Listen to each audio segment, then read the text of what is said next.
What's up, everybody? Justin is back. God damn it. What's up, everybody? Justin here. I'm back. More CD collection stuff. We're gonna jump into some more E's. We're gonna finish the E's this round. So the E's were not very long compared to the D's that we spent a month on. So, first, we are listening to Katak Su with Hunger of Elements.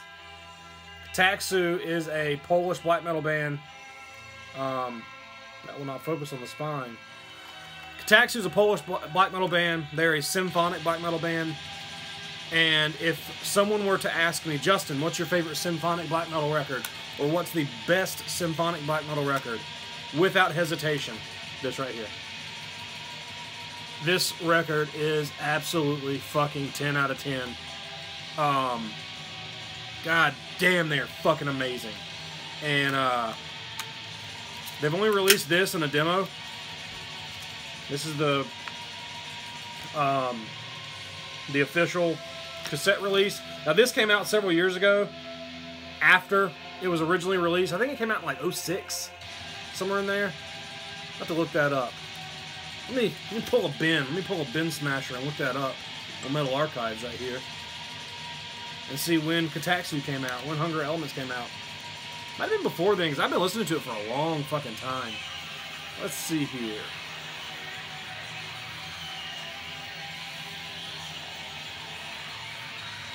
God, this shit fucking rules, man.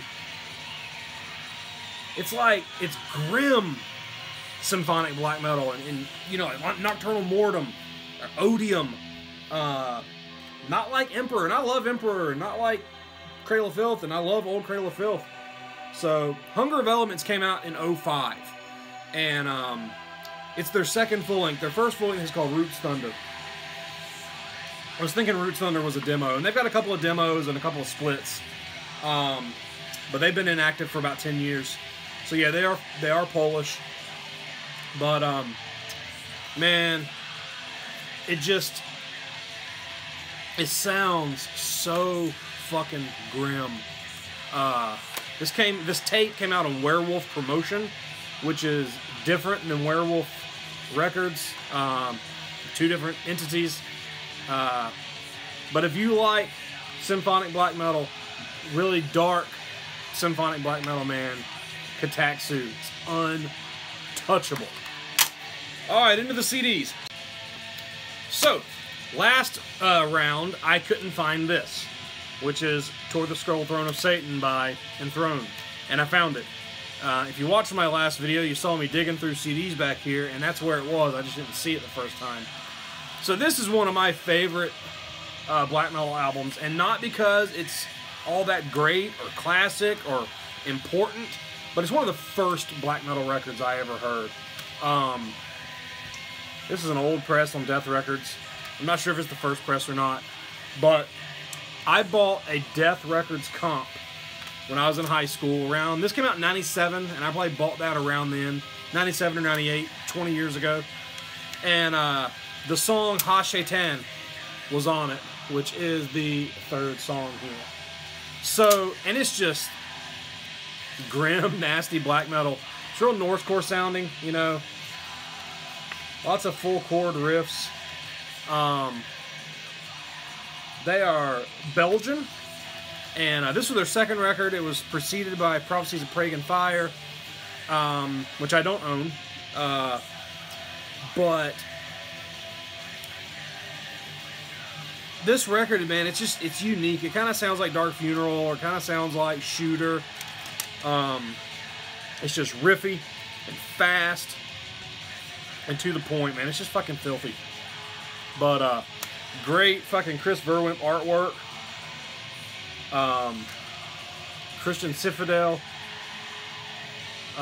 spine text as well, and logo, one of his early logos from way back in the day. Man, I fucking love this album. So next, we have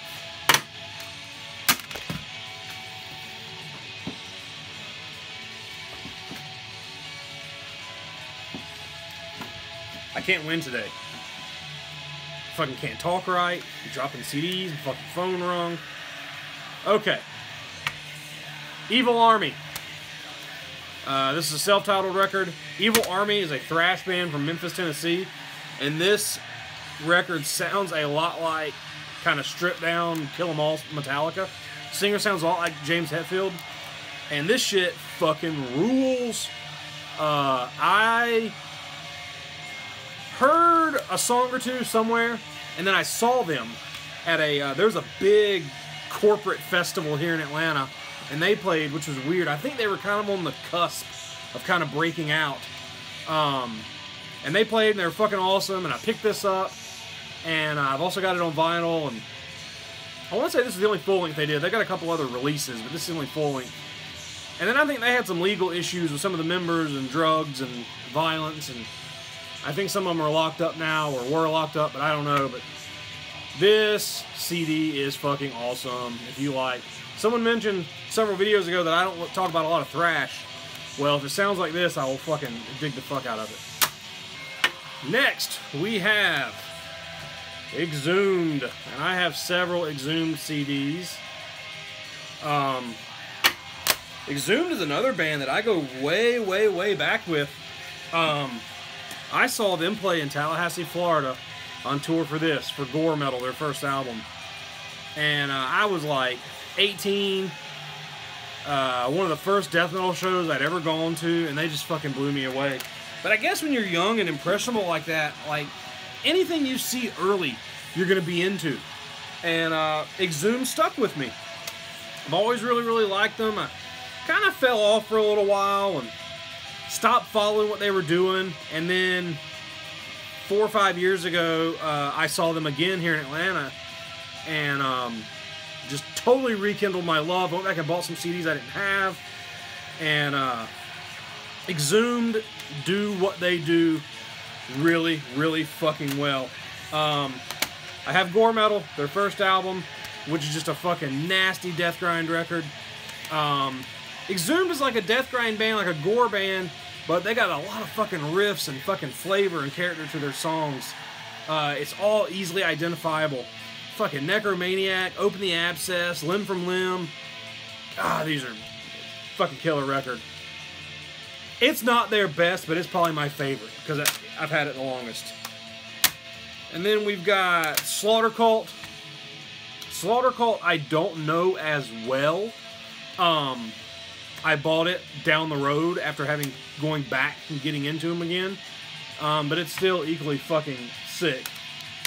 And then Anatomy is Destiny is where they really kind of turn the tide. This record, arguably, a lot of people say is their best. And it's fucking killer. It's their necroticism, you know. It's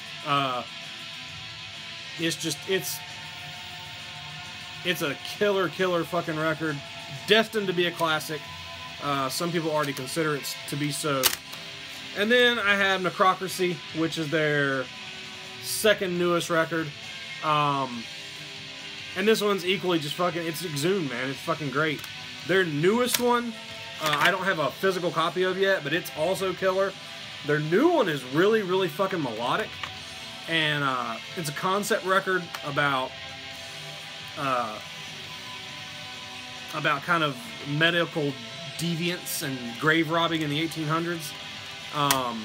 But funny story, I saw Exhumed in Tallahassee probably about 2002, somewhere in there.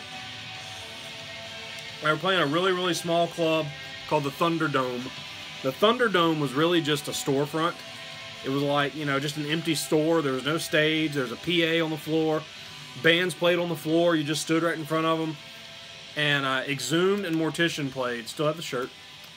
And back then, Exhumed's part of their shtick was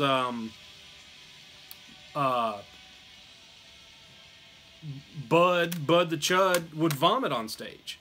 He laid out a trash bag, a big flat trash bag, and part of a song, you know, he would fucking make himself puke, and he puked all over the fucking floor. Well, there's no stage at this show, so he just puked on the floor in front of everybody. And there's people moshing, and I remember there's this guy that used to go to a lot of metal shows in Tallahassee, this huge guy, long hair, probably 6'4", probably weighed 300 pounds. And we always called him Chewbacca. I don't know why. I don't know who he was. And there's this little bitty like kid that probably weighed like 90 pounds fucking moshing with him. And all of a sudden, Chewbacca fucking checks him. And this kid falls right in the puke. I mean, it's all over him. And it's in his hair. Just fucking covered in puke. And he just kept going. Didn't stop him. And Exhumed gave him a t-shirt after the show. But that was sick. Exhumed is sick. I've seen them a bunch in the ensuing years. And we got to play alongside them in MDF last year, which was fucking awesome. And they were great there too. So Exhumed fucking rules. Then we have Exhumer with Blood-Curdling Tool of Digestion. This is a brutal death metal record. They are from Italy. I got this on a trade, but it's good. It's a really good, just solid, kind of technical, brutal death metal record. But I don't know much about them other than that. I think they have a newer album. They might have more than one newer album. But this is good shit. Then we have Exhumed with Outsourcing Morality. This is still sealed. I don't know if you can see that. It's still sealed. I got this in that giant trade that I talk about in every video. No idea who Exhumed is or what they sound like, but we'll find out. I'll put a link below. Then we have another brutal death metal CD, Extirpating the Infected. I got this from a trade with Severed Records several years ago, and it's more just kind of solid, chunky, brutal death metal. It's not very memorable, but it's not bad. I've listened to it a couple of times, but I can't recall anything particular about this to make me really remember it. It has really sick fucking artwork, though. So. Then last, this round, one of my favorite bands, but I only own one of their CDs, Eyehategod. Now, I have all of their stuff on vinyl. It's funny how some bands, like, I've leaned to getting just their vinyl, and some bands I lean to just getting their CDs, and some bands I get everything, but I adore Eyehategod. You know, heard them on a comp way back in the late 90s, and heard them on the Gummo soundtrack that I own a copy of, and then just started listening to them there. I saw them in 2001 here in Atlanta, and they just blew my mind. One of the loudest fucking bands I've ever seen. I'll never forget, they started playing that night, and they got about 30 seconds into the first song, and they all stopped. And they started yelling at each other, and they were all playing a different song. Remember Mike Nine turned around to the drummer, and he was like, "What are you playing?" And I was like, this is probably the last tour this band will ever do. And here we are almost 20 years later, and they're as strong as ever. It's fucking amazing. I've seen them several times. It's funny, I saw them in Atlanta, December 2001, at the Earl, which is kind of the best club here in Atlanta, in my opinion. And then I saw them again the exact same date, December 2010. 10 years later to the day. It was funny. When I saw them the first time, Mastodon opened up for them. And then when I saw them the second time, Mike Nine said, "Who was here in 2001? Because I don't think they had played in Atlanta in between then. He said, "Who was here in 2001? A bunch of people yelled. He's like, "We all remember Mastodon opened for us that night." He said, "But Eyehategod still has to pay rent." I always thought that was funny. But I've seen them several times. I saw them early this year, I think. Anytime Eyehategod comes through, I check them out. And if you're unfamiliar with them, they are the kings of sludge. Just down-tuned, slow, nasty, disgusting sludge metal. But just vile, just fucking drug-addled metal. It just, man, it's like Black Sabbath on every drug. It is untouchable. Now this, Preaching the End Time Message, was a comp It's got a couple of live tracks. It's got a couple of just random tracks. And it has 2 new songs on here. And then it has Sabbath Jam, which is them just jamming Black Sabbath songs. And I want to say that the way they recorded it was just with a mic like hanging in the middle of their practice space. But I fucking love this band. You should too. They're amazing. And there's another CD stuck inside of it, Rail Splitter. We'll talk about this at a later date. This is fucking awesome too. But that's it. That's it for this round. I'm going to have to piecemeal this video all together because I kept getting interrupted. But let's talk about these. Keep liking, keep commenting, tell your friends to subscribe, and I got more coming for you. Talk to you guys later.